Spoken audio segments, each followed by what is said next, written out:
What's up, bookworms? Welcome to episode 134 of the Get a Book Club podcast, where readers can find interviews with authors of all genres. I'm Megan, self-proclaimed Cantina Queen, here to bring you insights from the authors themselves.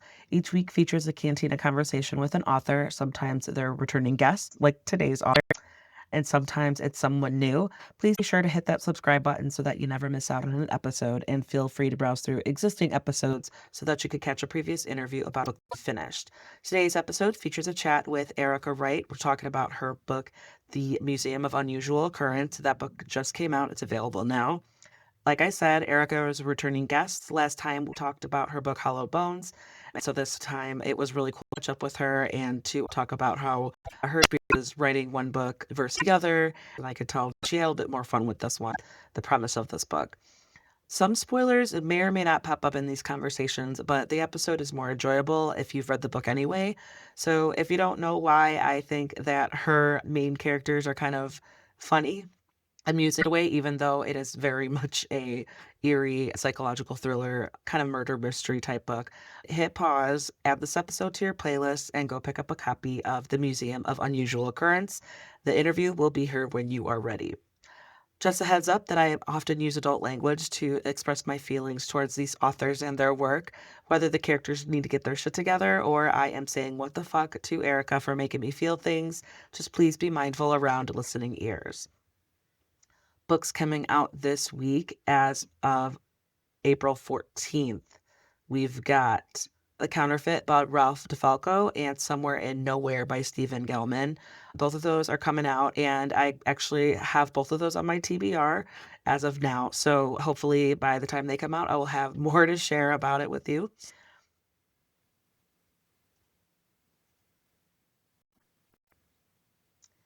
But either way, without further ado, get ready, grab your favorite drink. Here is Erica. So today we're welcoming back Erica Wright. We're talking about her book, The Museum of Unusual Occurrence. I love that title. Erica, welcome back. I just finished this book. It's fresh in my brain. I know that I know what to expect with your writing. It's eerie, and like this one was a whodunit. And just with the last book, Hollow Bones, I think I'm like, okay, I don't know what's going on anymore. I thought I had it, but I don't have it. And it's the same thing with Museum of Unusual Occurrence. Your misdirection fooled me, and I'm not mad about it. And I'm excited to talk more about it today. Thank you so much, Megan. It's lovely to see you. I feel like it was fun just to catch up for a few minutes before we started, too. Compare Yeah, I know. parenting notes. Yep, complaining about our kids and just being like, okay, what does it take to get here? Yes. Yeah. What did you hear at 5:00 on a Friday It- afternoon? Absolutely, absolutely. Okay, so we know about you a little bit, but to get started, can do you mind giving a summary of the book so that people could just be up to speed to follow the conversation?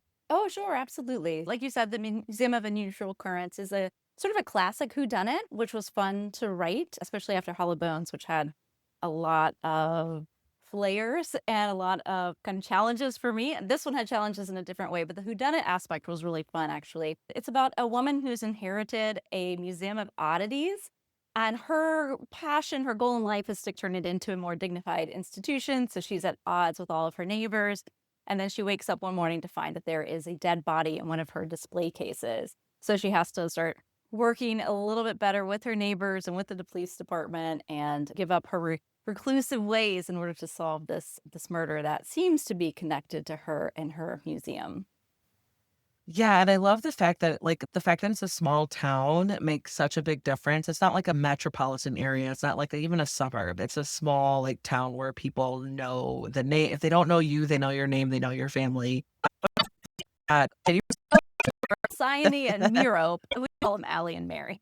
Okay, Allie and Mary. Yeah, I Yeah. do like their names. So I was like, Allie Sione. I was like, My editor asked me to move the pronunciations up. I had them somewhere buried in the middle, and she was like, maybe first chapter? my good idea to just like Just right help the there. readers just a little bit. But then you're Yeah. like, just Allie and Mary. That's fine. Allie and Mary is fine. Yeah. Absolutely. Yeah. So Allie, I liked her. She's funny. But also she's like, when we first meet her, she's like, yeah, blah, blah, blah, blah, blah. He's a crook. Blah, blah, blah, blah.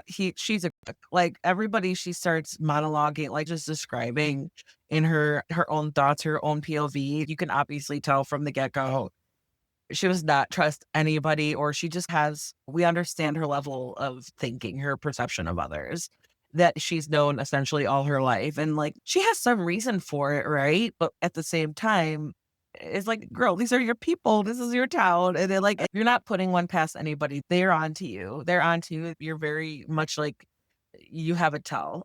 It's like they Yeah. can tell what you're thinking, what you're and I don't know. I thought she was so there were points where she was, like, funny, and I was like, "Okay, like, I can follow her along." And then Mary, I was like, "Mary, you are so annoying, but you make this story so much more interesting." Oh, yeah, the little sister, right? She does She's make just like, things more "Oh," complicated. it's like when we first meet her, the first thing that we know about her is, like, she's just swindling her classmates. She's like, "They're Right. dumb. It's their fault they're so dumb." I'm like, "Oh Right. my god." I love it. I loved it so much. Okay, so we can like get into your background. I know we first initially chatted about Hello Bones and like because that was based off of I forget which Shakespeare piece it was, It's right? off of that one's inspired by Measure for Measure. Yeah, Right. I want to compare how you approached Hello Bones versus how you approached museum. What do we call it? Miu? How did the townspeople call it? The Knoxville, they call it MOA. MOA. Boa. Okay, Yeah, so yeah, not quite thank you. MoMA, not quite as prestigious as MoMA. So that's their version, their Boa. museum. Yeah, MOA. Boa, okay, we'll say boa, that'll be much easier for the sake of just conversing. So, writing Moa Yeah. versus Hollow Bones, like, can you compare, like, did you approach things differently? And we'll get to it because I definitely wanna know about research and all that, but just, like, big lessons learned and, right off the bat. Sure. I had the idea for this novel in October 2020. I was 8 months pregnant and I was during the pandemic. And every night, more or less during the month of October, I would watch a kind of Halloweenish movie. So Tim Burton was in heavy rotation, Hocus Pocus, Practical Magic. So movies that were eerie, but not too gory was my Mhm. parameters. And when I was Spooky, not watching these, scary, yeah, spooky maybe, nuts, yeah. yeah, spooky not scary, and I thought, "Oh, I just wanna write something with that tone." I think that I love this tone. October and Halloween in general are they're my favorites, I love them. Me too. Yeah, just the best, and I they're love like the this. just, like, I think just fall, the colors and Yeah, the seasons and even everything. everything, the air is crisp. Yep. My neighborhood goes all out in a way that they don't go out all out for other holidays. I don't know, they must plan all year. Some of these houses are just incredible. They have smoke machines and graveyards and Oh, that's awesome. yeah, it's really fun. So I thought, "Well, I just want to write something with that vibe." And I filed that away because I was finishing Hollow Bones. I was finishing a major revision for that, which was very much Sisyphean, just sort of rolling this boulder up and down again and again. But then when I finished that, I finally finished it. It was approved by the editors, ready to go. I remembered that when I lived in Florida, there was this quirky place. There was this quirky small town called Casadega, Florida, and it's known as the psychic capital of the world. And in order to live in this real place, not my fictionalized version, you have to be a certified medium. You have to have completed the certification. And To, like, just I live there? to live there, to live within the city limit. And I just thought, "Well, that's the vibe. Like, this town is the whole vibe." I used that as the start point. It was really the setting more than anything else. It was a small town, as you mentioned. And I grew up in a small town, and even if it's a psychic small town or a regular one, like, ideal. Your neighbors know all the gossip, can't really hide anything, and it's fun to set a crime there because so many secrets are gonna come out. Everyone knows everyone's business. Yeah. Yeah, I imagine it's like it's really it's easy, but also hard to narrow down. Yes. Like, Yeah. who's a culprit? And I didn't I when I first started reading it, got into it, I was like, "Yeah, I had no idea." And then as it became closer and closer, even if I knew your writing and I was familiar with your style, I was still like, "Oh, it's this." And the same thing happened again. I was like, "Okay, never mind. I don't know anything." Like, I was, like, completely wrong. So kudos to you. Like, you suspect one thing, and then you're in that process, you're leading us to another thing. And we're like, as a reader, me, myself, at least, I was like in the middle of like realizing I was wrong to still being surprised. I was like, wait, it was like a height and then a down and then a height. It was just all the last like, I don't know, 40 pages. And I just felt for Allie because she was like, this is literally like, as much as she is in charge of this oddities Hmm. attraction, again, the only other thing that was like she cared about in her life was her little sister. And Right. then she didn't really, at least I didn't get the just I didn't get the impression that she was like hard to let go. She was like a little hard to let go of her into like, but she also, maybe that's that parent pull push of like she was reluctant, but she also wanted that for her to like go branch out and go explore the world. And she's like, okay, fine. She has her little boyfriend. Like she and she rose this victim, like what's going on with her? So that was like really interesting how it was Allie was focused on this thing and then she was also still focused on her sister. And then it was like how you made it happen. Okay, do you want to be spoiler free or spoiler friendly? Because I'm gonna try to like Oh, tiptoe. good I'm gonna question. follow your lead because then I could give people a disclaimer at the beginning. Oh, good question. Let's see. Yeah, let's just have a chat about it. We'll do the Okay. disclaimer and yeah. All right. So yeah, it's like you I led like the people. big I was sighs. like, Like, let's get into it. so, like, yeah, you led people to like, you led the readers to believe, like, okay, Allie's like on the trail of poor Nigel. And of course, I'm like, he's like an innocent little boy. You know, like, and then when we get to it, it's like, oh, all the trouble that Mary's been getting herself into or not been getting herself, because it's like you lead us to it. It's like the first thing we know about her, she's selling fake weed to her classmates. And Right. so we know something's up. And then even like as the story progresses, Allie's like, okay, I can't locate my sister. And then she goes to a lake and she's like out on a kayak. Like, what the fuck are you doing? As a parent, and I'm sure you Right. too, you're like, what are you doing? Let's stay in the fucking house. Yeah, So it's stay in like, the house. and then it was like, but of course you want to trust the best friend. And Yes. then you're like, that's supposed to be like someone who maybe has the best intentions, but then but I think I liked that spin that you had on it where it was like, oh, but then what if? Like, what if she went too far and then Mary is just, she's still throughout a lot of it. She's very logical, less emotional, just very much like, I just listened to how she was talking and I thought she needed to go. Yeah.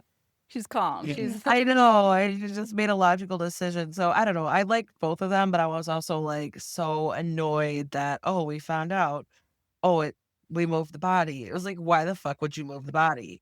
Why the right. fuck would you do that? That is the worst decision ever. If I came Yeah. across a dead body, I would not be like, oh, it's this is a potential for boosting up our attendance, our Right. sales. No, I'd be like, holy shit. The fact that a body is like within carrying distance of the museum is enough. I don't know. But yeah, Yeah. you had to like up the stakes and you had to add that the mystery. And then it was also like when it came obvious, it was like there's this mystery, but then we also like we know that this mystery is not a mystery. Like we know what happened here why? Because it was like, yeah, it was like when I was first reading it, I was like, yeah, this is fucking weird. Who would do this and then carry it to do all this work to make it this way? Right. And then you find out like, oh, it was because they like thought this was like a cool thing to do to attract more attention. And she's like, I took the pictures and I set them out. And I was like, Mary, I was like, Very right. I Yeah. felt like Allie. I resonated Right. with Allie like Right. throughout that whole chunk where I was like, because it was my teenage sister who I was Mhm. in charge of, 10 years younger than me, I would have been like, "Are you fucking serious?" I Yeah. was like, but I don't know what it's like to live in a small town. So I wanna explore how you channel these different personalities, and I guess mostly, like, because 'cause we're, like, laughing at Mary, but how did Right. you just channel not only Allie, but also what she had to deal with, and the situations and the people that she had to deal with that she had no control over? Sure. Yeah. I feel like writing the relationship between Allie and Mary is right now as close as I can get to doing that parent child in a mystery novel or a crime novel. Yeah. I don't know how people write books where there are children in danger. To me, even I'm thinking about I'm getting some chills because it's as a parent, it's too real. Yeah. But this allowed because in the story, Allie is has been raising her teenage sister for about 10 years. There's 10-year age difference, as you said. And so it allowed me to kind of explore these themes of what it means to be a parent, what it means to be the responsible person, but from a slant. So I was still mining the same emotional material, but I could do it with a little bit of distance. And it's interesting, and I think all writers experience this, is you just get so attached to the characters. Like, I just found, even though Mary is making really poor decisions, I just sympathize with her so much that she lost her father at such a young age. She'd been abandoned by her mother. And I just thought, yeah, of course she's gonna rebel. Of course she's had Allie's done the best she can, and she's a responsible logical person, but she hasn't had the same guidance that maybe someone else had. So I was team Mary even when she, yeah, was out on a kayak. You're like, Mary, what are you doing? What are you doing here? This is It dangerous. Yeah, and it was, "Okay, this is a battle for another day," or she was just, like, so exhausted, she's like, "I don't have time to yell at you about this." It was Yeah. Yeah, it's that parenthood, but also you could tell where she's like, "I'm just her sister." Like, Right. but Yeah. then it's like you think of, "Oh, I was under the impression that she has been raising her since she was 11, like, Right. since Mary was." So, it was about still 6 years is a good chunk, Hmm. but yeah, it's still like, God, raising a teenager, I am not looking forward to it. I am not looking forward to it because it's just like middle schoolers are assholes and teenagers, they're still like because I know I was a teenager, and even though I'm, like, pretty proud of, like, who I turned out to be, I know I was doing a lot of things that I had no business doing as a teenager, and so it's just like, I'm scared about that. But yeah, so it's like part of me was like, just maybe me being the hindsight person, I was like, "What are you doing? Like, Right. What are why?" you But it's doing? like then again, I grew up in an urban area. I did not grow up in, like, near a lake where I could just take a kayak out. But I'm just Yeah. going to my island, and Going to it's my just like, island. "Oh, don't worry, I was gonna be back before, like, night." It was just Yeah. and then Allie's like, and then it just turns out, like, Ellie or Bear like, "No, there's not." Like, Right. and that's what's like, it's so fun. I think that's so fun to as a reader, as, like, you realize that, and then you go back and you're like, it explains the character's behavior. Yeah. Yeah. To be like, Mhm. she's like, "Of course she's not worried because she knows what happened." And Right. she's just Yeah. Which like, is fun in mysteries in general. I feel like I don't reread too many. It's funny, the one I have Ton of French's The Likeness on my desk right now. This is one of my all-time favorite "Nice, mystery novels. I'm going to talk about it this weekend at a class I'm teaching. nice." But yeah, I feel like when if you a really good mystery, you can reread because you're like, oh, that's why. Even if you, like, you know Yeah, what's happened, you know yeah, what it yes, is, it's like you yes. understand it through a different lens, Exactly. and You get yeah. to enjoy it from a different lens because all the characters often are operating with secrets. They're not just necessarily related to the central mystery. Yeah, speaking Yeah. of, I didn't know if I could trust Bud, but you Right, yeah. introduced, like, so many cool characters, like, the medium, Miss Manafort, she was like, "Oh, yeah, of course, I told her she was gonna die." I was like, why would you not go deeper into that? Like, why Right. was she I mean, I understood that she was, like, spooked, and she was Yes. like, "Okay, I'm getting out of here." But I Right. thought it was so funny by, like, the end, she was like, "Yeah, so I became part of, like, potluck seance." Like, The potluck dances, yeah, the potluck dances. Yeah, I love that. it was fun to play around with because I enjoy a psychic what I would consider a more traditional psychic story when you have kind of characters have clairvoyance. I think it's really fun or supernatural powers. But Yeah. that's not what's happening in this real town, and it's not what's happening in my fictionalized version. So you have these people who some of whom believe they can genuinely communicate with the dead, but some of whom are this is just how they're living in this kind of unusual way because this is where they're born and raised. So yeah, there's this kind of sense that I think at one point in the book, Allie would like for some psychics to just come in and figure this out for her. Like she's ready. Like, "Can And you just halfway through tell the book, me? they're like, Can yeah, you just just tell tell me. Like me?" I'm Like very tired. I'm real tired. I'm raising my sister who makes questionable decisions. I've got a my mom weird eventually museum. shows up, My like, mom "Dude, shows up and is not as helpful as I would like. Yeah, can someone just tell me what happened? But of can I course, catch a that's break? Can there's someone throw me a bone?" oh, Yeah. throw me a bone. Yeah. Yeah, yeah. I Um, yeah. but it's true. No, Bud was fun. All the characters are really fun. When I was thinking about the suspects and just mysteries in general, it almost has to hurt a little bit when you figure out who the killer is. And it's that there have to be emotional stakes. That's how I would say it. Otherwise, for me, the mystery doesn't quite work. And it's hard to do because you get attached to the characters you're writing, and you at some point you don't want it to be any of them. They've all got their life struggles, they've all got their own burdens to bear, and you don't want it to be any of them. But of course, it is.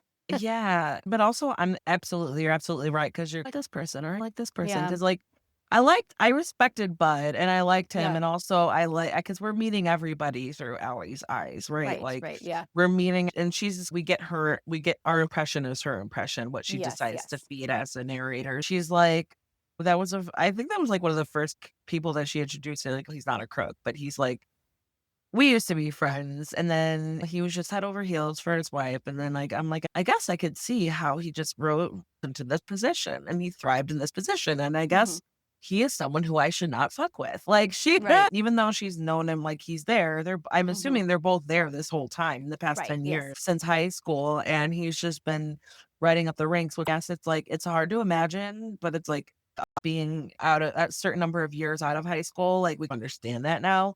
We're like, Mhm. "Oh, yeah, you're, like, a functioning member of society." It's Yeah. funny to, like yeah, to, like, look at someone that way and be like, "Wait, I knew when you were, like, head over heels for your girl." I was like, Right. "We were friends." I got the impression that she was, like she didn't hate him. She Right. just had certain opinions about him, and then she was like, "Okay, now I'm invested too."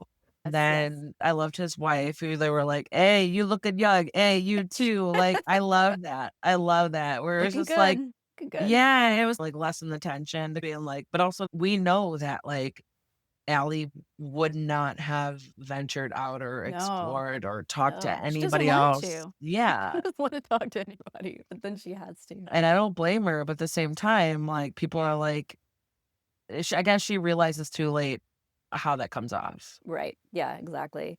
I have Yeah. to tell you, Megan, so Bud was a character that just occurred to me fully formed, which doesn't often happen. I feel like normally you have to figure out the nuances, but I just love this idea of yeah, so a small town guy who's risen through the ranks of the police department pretty fast, partly because it's a small town, there aren't a lot of people, but also he seems to be genuinely good at his job. So he's become a detective at an early age.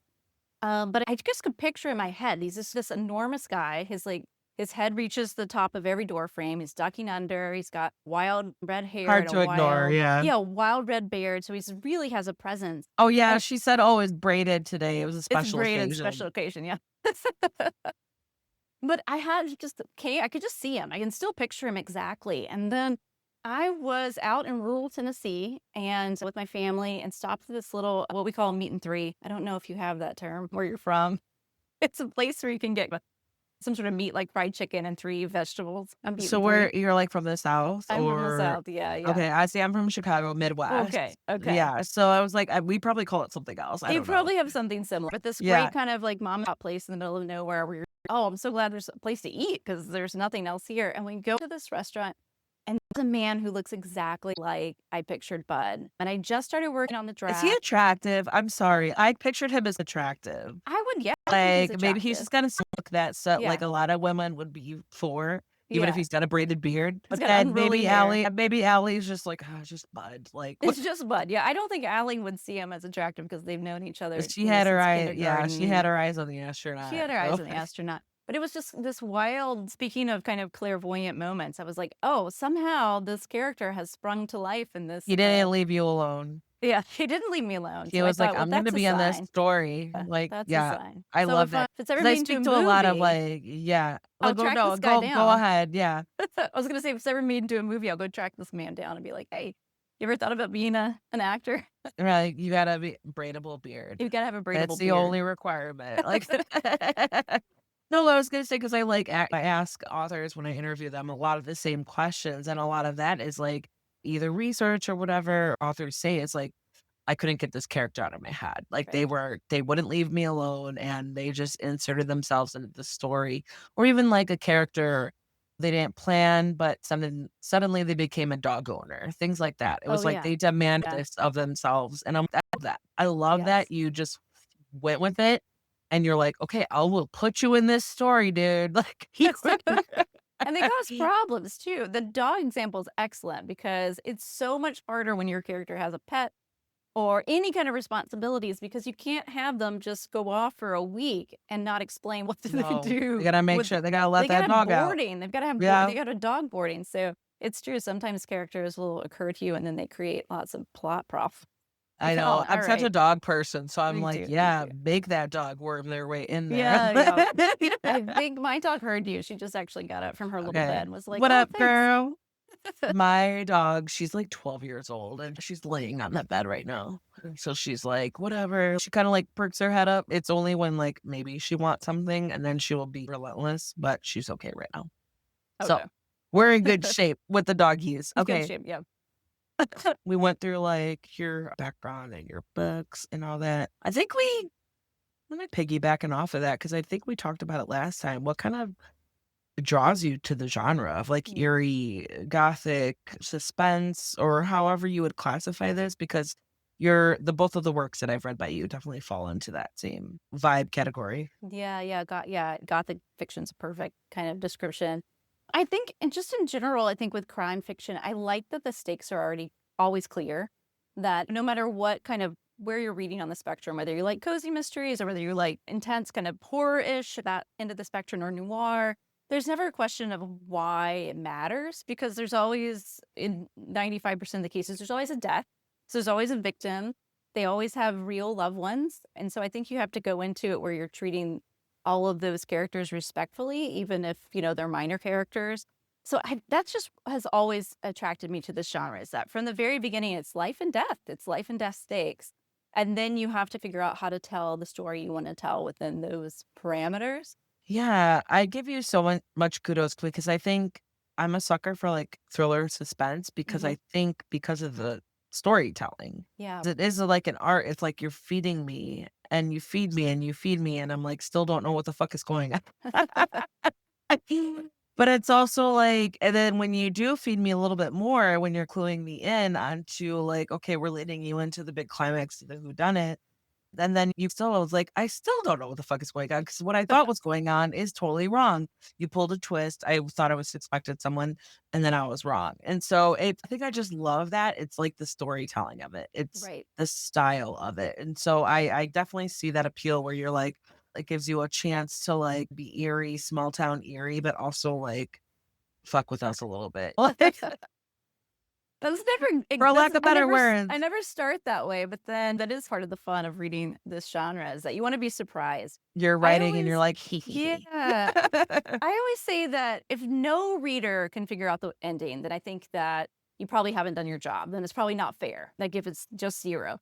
But you do want most I feel like you want most readers to have a surprise at least at the end, and then if it's really working, you want them to go, "What?" And then, "Oh." That's the reaction you want. You wanna be like, "Oh, yeah, that makes 'Cause I sense." have, like, notes. I take notes on, like, all the books that I read for whoever I'm interviewing, and it's really funny to, like, look back and be like, "What? Oh, fuck, it's Nigel?" And then, like, "No, fuck, it's Rebecca." That's So I'm great. like, I'm right there. I love looking back at my notes and being like, "Oh my god," and then being like, when I sign in, I'm like, "Okay, what the fuck, Erica?" Right, Like, yeah. it's Yeah. like Oh, it's nice that you just get to confront all of us. I think that's you've set yourself up to win. Yeah. Yeah, because it really was, like, within, like, 10 pages. Because I don't know, it seems like Ellie, she's creeping up on the clues on the evidence, Mhm. but she doesn't really have, like, a name or anything until all of a sudden she's like, "Okay, no, it's this." And then Yeah. even then, I think even when she was telling Rebecca, like, "Oh my god, no, Nigel killed Rose, and he's gonna kill," I was like, be careful, you don't know that yet. Slow down. Like, he's a He's a suspect, like, yeah. go find out before you go and tell Rebecca. Because then Rebecca was like, "Yeah, let's go get go get him." And then it was like, "Oh my god." And so it was I don't know, I like poor Nigel, poor Mhm. Nigel's family, For Nigel's but it was family, also yes. like when Mary said she was like, "He stuck his nose in it, stupid boy." I'm like, "I know, stupid boy." Stupid I boy. was like I felt so bad for him, but I was like, "I agree." He was not being a smart boy. He Yeah. was not being a smart boy. Like, when we look at his whole part and everything, it was, like, so sad, like, obviously, he didn't deserve it, but it was like, I was dude. probably and I just thought of this while we're conversing. He's so far away from his family, so he also doesn't have the guidance that he needs. Both Mary and Nigel they're winging it, and they're at an age when maybe they should not be entirely in the pilot seat. Like, they're getting there. They're 17 and 18 respectively, so co-pilot might be a good seat for them, but they're both left to their own devices a little too much, perhaps. Yeah, left to their own devices, like, maybe drugs and drinking versus, like, handling someone who won't leave them alone. Yeah, exactly. Like, that's a big difference. I was like, okay, I understand. Like, there's teenagers, and then there's Mhm. like, no, when this gets to that situation, it's like teenagers should not have any choice in that. If there's anybody not leaving you alone, do not make rash decisions, even though Mhm. that's what teenagers do. Right, It's right. like, yeah, Yeah, and right. then like just reading your book, I'm like, oh my God, I hope my son or his girlfriend never or his boyfriend never like think this is how we gotta solve this. This is This how is how you're gonna yeah. There's always another option. There's always another option. right? It's like, bruh. Yeah. But Okay. the ending was tough to write. I had to take some, like, walks outside and think, Yeah. how is this gonna Tell me work? more How's this about gonna click that. together? I did think that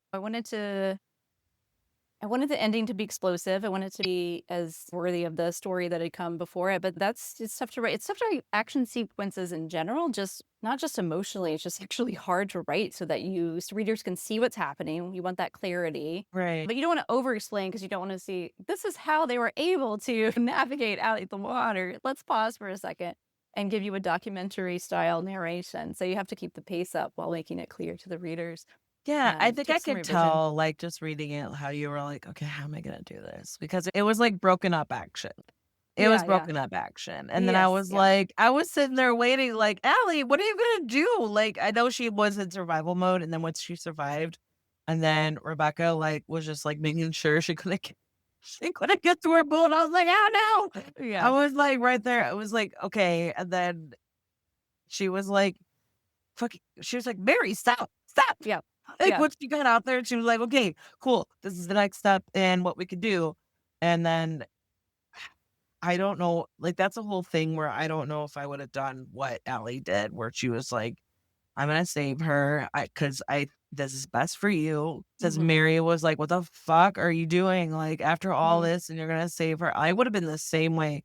Cause I'm like, she was like, Allie was smart. Cause it's like, yeah, okay, we have an alive person. We didn't Mhm. kill anybody. Then it was like, cause otherwise I would have been like, yeah, fuck her. Like, Yes. I would not have saved Rebecca. I would have just been like, no, let's go. Let's go. You're safe. Let's go. But I think that's maybe an example of where books are teaching me things. I think it's an example of I feel like when you're reading a book and when you're writing it, you get to do wish fulfillment a little bit, like, versus what you would do in real life versus what you want the characters to do because 'cause they're not you. They're not you. Yeah, And Allie's a little unpredictable because she's a very practical person, but she's also running this museum of oddities. She cares about her sister above all else, so she'd do anything for her sister, which adds this yeah. element of danger and one of my favorite moments is actually whenever she's stuck on the island by herself and she closes her eyes and she knows she's not gonna be rescued for a while because no one's gonna miss her. And it's fine. I'm just gonna take a nap here. She doesn't She say takes a that. moment. She takes a moment and she's just like, okay, I'm gonna be stuck here for a while, but at least I'm not dealing with I think that's why I bills and I'm like her not so much trying. because I feel like that's what I would have done. Yeah, I right. would have I been like, really "All me right, I'm too. gonna take a beat." I'm just gonna I'm just gonna take a minute to myself here on this island. My neck really hurts. I'm bleeding. Oh my god. But, Yeah, I feel like, "And I'm right at here, this I moment look to the left and I see something that I don't wanna see." yeah, Like, you're just yeah. like, "Oh, man. Okay." Yeah. I love that because 'cause I'm, like, knowing that I've already talked to you and read your work and then reading this, I was like, I couldn't help but giggle, like, she plugged that in there, like, the Yeah. choices that you were making, I loved, like, knowing a little insight knowledge of where I was like, "Okay, like, this is where it's gonna happen," and then Mm. I was like, "Oh, no," like, Yeah. I was like, "Oh, Yeah. no, I'm wrong," kinda thing. I guess I asked you a little bit about this, but what parts of yourself have you put into your characters, whether on purpose or not? Yeah, that's a really good question. I feel like the setting is where I poured myself into this book more than the characters that I'm from a small town. I really loved growing up in a small town. I liked the kind of aspect of, having having a town center, but also it feels very rural. So I spent a lot of time just roaming the countrysides where I'm from in rural Tennessee. I would make up these stories about mythological beasts and come home and tell my mom and be like, "Oh, there's some sort of beast out there." And she'd be like, "Okay, all right." Oh, so um, maybe that was, like, Allie and her mom's relationship. It was like, "Okay." yeah, I think that I don't. I know that I don't consciously decide I'm gonna make this character a stand-in for myself, and I do sometimes have to think about what decision the character would make versus me, because 'cause I'm not a risk taker, and I don't think you can write a mystery without having at least some of the characters Yeah. be risk takers. I would never be the amateur PI. I think that Matt would be like, "Oh, no." If this Amateur is sleuth. amateur sleuth, yeah, that's not in my future, Me so, either. I would be on the wrong track for like 72 hours. right, Like, for yeah, at least, yeah. So I'm not sure. I think that where I did what was helpful was thinking about how Allie felt towards Murup and how, her at times she was talking about how she's always both loved and liked her. And for me, from the parenting standpoint, the idea of I know what that's like to both kind of love and like simultaneously these little beings. So that was the part that I got to mine that aspect of my life. Again, as I said at the very beginning, without having to put an actual child in danger. Mirror's 17, so that's as young as I've ever gotten with having someone who's in danger. And again, I'm I starting to don't sweat. blame I'm like, you. whew, I'm I don't sweating. blame you. I don't if I'm never gonna become a writer, but even if I was gonna create a story, I would or with any stakes, I would not feel comfortable any younger than that. So And I it's yeah. admire writers who do, to be clear. It's just not something I feel like I could emotionally handle right now at this point. And animals as well. It's the same thing. Oh god, don't get me started. I think the animals I need to be like, safe at oh all my times. god, like if any it's probably unfounded, but I'm like, I'm never reading anything by you ever again if that animal is harmed. Like in your literature, that is not, I'm not about that life and I do not approve and I'm never gonna buy your book. So it's like, yeah, like, because there's books that like fucked me up. I was like, I was mad. Yeah. I felt it and I was like mad. I felt emotions. I was Yeah. angry. I was like emotional. And then where I'm still like, you know what? Like, I would only recommend it to people who are ready for that. Cause I'm Right. Yeah, I like, do know what you mean. Yeah, for yeah. sure. And so when I get to that and it's like, people ask me like, oh, whatever, like, what are you reading or what do you recommend? And I'm like, no, I can't in my good heart. I cannot Right. in my good heart because I did not have a positive experience. It was a point where I was like, it was a good book, Mhm. but I was not okay with how the main character reacted to his. So without spoiling it, I'm not gonna tell you the title of the book. It was Mhm. like there was cheating, Mhm.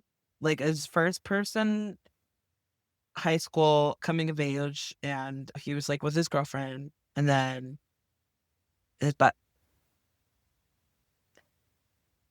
he caught his girlfriend cheating on him with his best friend, and then he decided to forgive both of them, and it that pissed me off.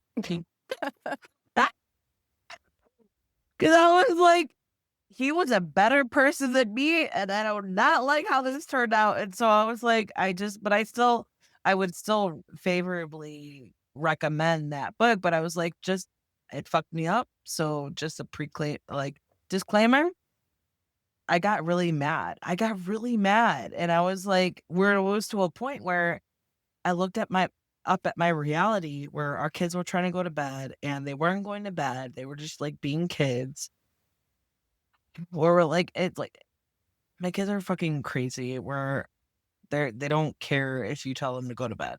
They don't care if you do like, it's like a whole fucking 20-minute thing where we have to, like, get tucked in, and it for some because they keep messing around, it takes so much longer than it needs to. And I'm like, it drives me nuts, and so I was like, "I am not ready for this." I just finished the book and I was like, I am not ready to talk about this. I'm not ready to do this. I'm not ready. Like, I'm not in the emotional space. And then my husband was like, you just got to tell me. Just tell me the story. Tell me the book. I'm like, I don't want to. I don't want to. And then he was Yeah. like, no, just tell me the story. And then I did. And he was like, why are you so angry? I'm like, I don't fucking know. I don't fucking know why I'm so angry. Like, Right. this is just the magic of books. Yes, So, yes, like, right. that's just an example of like what you were telling me. It was like, yeah, I know I got off on a tangent, but that was No, an no. example of what you were telling me. Yeah. Yeah. So I was like, I appreciate your authenticity because I was like, I got into it with reading Moe. Oh, Moa. For Museum of Unusual Occurrence, yeah. I told my husband Moa. the title. He was like, "Why didn't you just call it Haunted House?" I was like, "'Cause it's actually haunted. There are actually ghosts." I know it's like unusual occurrence. That is a very apt. Yeah, apt it's to such an description. unusual. But I also want to like, oh my God. Okay. So I do want to ask this. Okay. So we're thinking about Allie, Mary, Mom, Nigel, and Bob. All separately, they all walk into a kitchen with dishes or whatever. They're just walking into their apartment. They're like going home and they walk into a kitchen. There's a sink full of dishes. What do they do? Each of Oh. them, what do they do? Oh, that's really good. I don't think that I call her Mama Orlean, but I don't think Allie's mom would notice. I think she's so in her own daydreamy world that she would, yeah, I don't think she thinks some little fairies do the dishes and that you don't have to worry about it. I think Mary probably also would see them and then ignore them. Just like a lot of 17-year-olds think that's not her domain. I think both Bud and Allie would That's like such a nice way to immediately. put it, by the way. It's not their no domain. It's not her domain. I think Bud and Allie would immediately do the dishes, both of them. They get things done. They get things done. I love that because I think secretly they would like be able to hang out and Oh, get yeah. along, Yeah. but Ellie's being weird about it. Yes, for And sure. Maybe Bud's being weird about it, but his wife is like, "What are you doing? Like, let's hang out." Like, Yeah, yeah. I I love think that's that. true. That's true. I I like a love good that. friendship arc. I feel like Bud and Allie almost have a friendship arc. Like it's almost there, but they both are. Because they're Yeah, they're like, both a little weird. they understand that things are weird. Yeah, Like, they're on the same page about their town, which is that they love it and they also wish that it were more reasonable. and they're like, "Oh, should we be friends?" And they're like, "Oh, I don't know how they I feel don't about know. it. I don't know how I feel about it." Like, yeah, I love that. I love that, like, a little bit of awkwardness because, like, you guys could be, like, really tight if you Yeah, cross that line. yeah, You it's guys true. could, like, be ride or die if you cross that line. Yeah, Like, yeah. I love They yeah, might that's get fun. there. They might get That's there. It's a fun. series. This is the start of a series, so maybe they'll get there. Okay, expand on that. I didn't necessarily write it as part of a series, but then same way characters come to you. I had this kind of ending for Allie where she decides that she's going to become a consultant for the police department, an expert on the Yeah. occult, She's, like, and freelance or whatever, freelance yeah. because she has this background in anthropology and it just dovetails well into the kind of crimes that this town experiences. So at the end, I think Allie was like, "Nope, you're not done with me yet. I've got more. I've got more to say. I've got more to do." Oh my god, that's so Yeah, exciting. yeah, I didn't know about that. yeah. Alright, I'm gonna follow Allie. Whatever you do with Allie, Oh, nice. I love it. I'm I gonna love Allie, and it's okay if not every reader does because I know she's prickly, but I think she's prickly I do like appropriately her. prickly. Like, she's like I said earlier, she's funny. She's She's funny funny, where yeah. she's like, "He's a crook, she's a crook, she's a crook." And then when, like, she learns more, she's still like, I don't know, this seemed like a cute thing where we could, like, gossip about an ex-boyfriend. Like, she Yeah. was so open about it, you know what I She mean? opens Yeah. herself up a little bit by the end. 'Cause Yeah. I love that she was like, "Does she know my ex-boyfriend is texting me?" Like, Right. but then she wasn't, like, petty about it. She wasn't, like, Yeah. whatever about it. She was just like, "Oh, I don't know," like, she acted unimpressed. Yeah, Like, she's not impressed by Drew at all and his yeah, fancy Hollywood career. She's yeah. I love that. I love Yeah. that, where she was like, I don't know. I guess it's because she was presented with something, and then she was Yeah. like, No, "No." thank you. No, Yeah. thanks. Hard pass. Okay, so pertaining to Allie and Mare, what 3 items would they bring to a desert island? Allie and if they're going together. Separately. Oh, separately. I think Allie would probably bring oh, let's see. What would Allie bring to or how long are they gonna be there? Don't ask me that. Does Allie get to My check only out question forever? was bringing them to a desert island. Because I think Allie would bring some work if she knows she has to go back. Like, she would probably take one of her notebooks from her office because she can't let this museum go under. It's too important. Some sleeping pills or potions because she doesn't sleep well. And especially on a deserted island with all the animals making all the noise, she's gonna need some sleeping pills. And she would take something practical, I think, like sunscreen. I feel like she's a practical person. Mary's gonna pack up 3 books of poetry and forget to bring water. Like, Mary, she's gotta have something to read while she's there. I love that. That makes so much sense. It's so I perfect. love that question, by the way. That's fun. That's really fun. I know it puts you on the spot, but then you're like, oh yeah, what would they What bring? would they Like, bring? Yeah. yeah. That's fun. It's a really fun writing exercise. I should give that to my students. Besides how would they wash the dishes? And then what? Like, Yeah. How do you wash the dishes? What do they bring into a when dessert they walk island? into an apartment when the sink's full, would they leave Yeah. it? Would What they about wash you, it? Megan? What would you do? If I wa So my husband and I, we have like a system where I'm in charge of filling the dishwasher from the Okay. sink, and Great. he's in charge of emptying the Oh, dishwasher. So if lovely. the dishwasher is not emptied, I cannot You fill it. can't do your role. Yeah. You So can't if the fulfill your role. sink is filling up, it's his fault. It's Gotcha. his fault. So Yeah. yeah, it's a thing where it's like we gotta understand. Okay, I just didn't get to it, or like we got a lot of things going on, and I didn't feel like doing it. It's like fine, but then it comes to like, oh, if you want to come at me, I got evidence for you. You know what I mean? Like Good that's how evidence. it turns to. Yeah, it was. I'm always ready, and I understand that you want to do that, but if you're gonna come at me, Hmm. boo, I'm gonna come at you. Like Yeah. it's Yeah. and that like rarely happens where just like, oh yeah, we suck. Like that's really like we admit like, oh yeah, we're slacking on this and like whatever. But no, when the dishes come up, if I knew it were just me, if I saw a sink full of dishes, I would check the dishwasher and then I would do the dishes. Fill them up. Yeah. Yep. Yeah.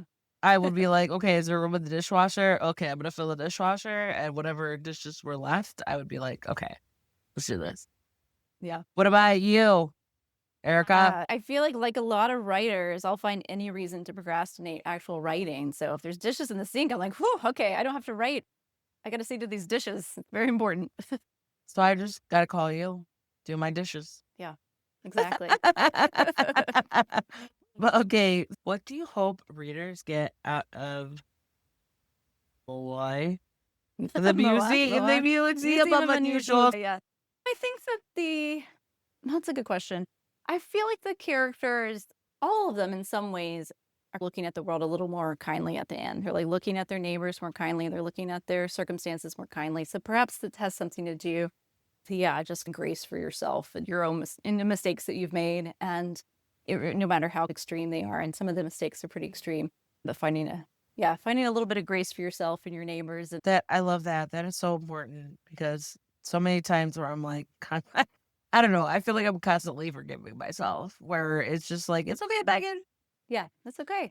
Okay. It's okay, Megan. Where it's just like not even just like doing this stuff, but I don't know. Like we can extrapolate like any situation, anybody's life, and it's like maybe you acted how you didn't want to act, and it's like just Mhm. forgive yourself. No, I guarantee nobody's thinking about that.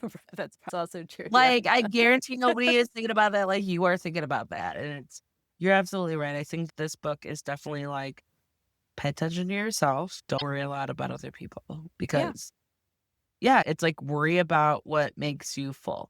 Yeah, I like that. Yeah. Absolutely. Okay. This is another like random question. So this book touches on a lot of like negative, dark things and themes, and you had to like write a lot of dark shit. How do you take care of yourself? What are some Mm. things that you do to like pull in, pull out, just take care of yourself while you're navigating some of these troublesome topics? Mhm. Yeah. I think carefully about what I'm reading and the tone of what I'm reading. So if I am writing kind of darker material, I'm not reading darker material. I do it other times in my life, but I'm looking for things that are lighter. I just read this. Oh, I wish I had it right here. I just read this book by Richard Ayoade, who's this British comedian. And he wrote this book called View on Top, which is this kind of fake faux academic dissertation about the Gwyneth Paltrow rom-com View from the Top. And I was snort laughing when I was reading it. And just there were so many. It took me a minute to get into it because I've never read anything like it. It's just such a bananas premise that you're going to write a full-length book about this rom-com.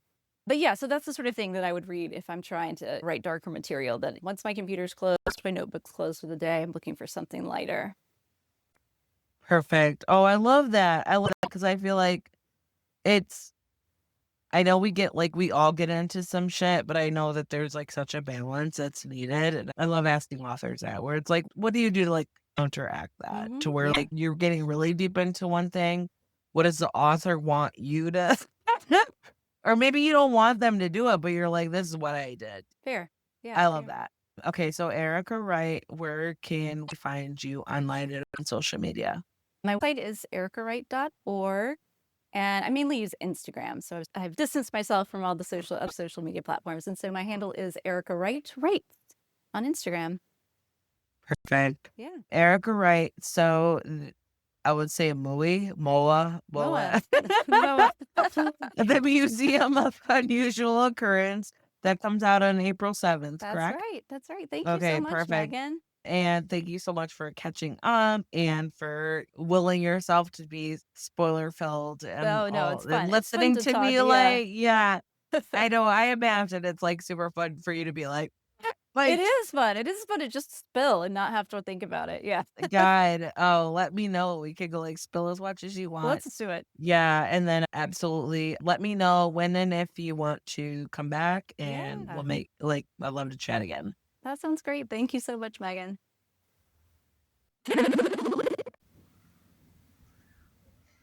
And there you go. That was Erica Wright talking about her book, The Museum of Unusual Occurrence. That book is available now. Check out the show notes to see links where you can find Erica online and on social media and where to purchase the book.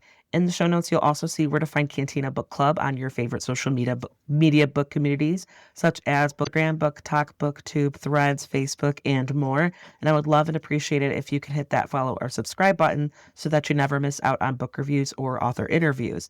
If you have any book-loving friends who are looking to get more out of their reading lists, please share Cantina Book Club with them so that they can find upcoming releases and interviews with authors.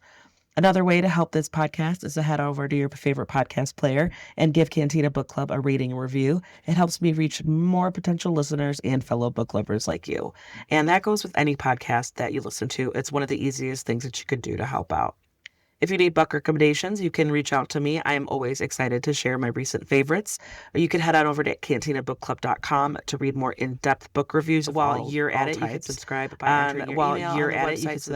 entering your email on the website so that you can get new reviews and author interviews so that you can get new reviews delivered directly to your inbox. If you want to support Cantina Book Club even more, if you want to support Cantina Book Club even more, you can donate by finding the form whether it's a one-time donation or as $1 a month. I seriously appreciate $1 a month. Will share my appreciate the support by giving you a shout out on the show. By giving you a shout out on the show. One of the best ways to help authors promote their works is to head over to Amazon, promote their Goodreads, BookBub, Storycraft, wherever you rate your books, and Storycraft, wherever that you love, rate your rating and review. Give a title that you love, a rating and review so much for the authors to get the word out there. Other than basically buying the book for the authors to get the word out there. And as always, thanks so much for listening. Basically buying the book and tagging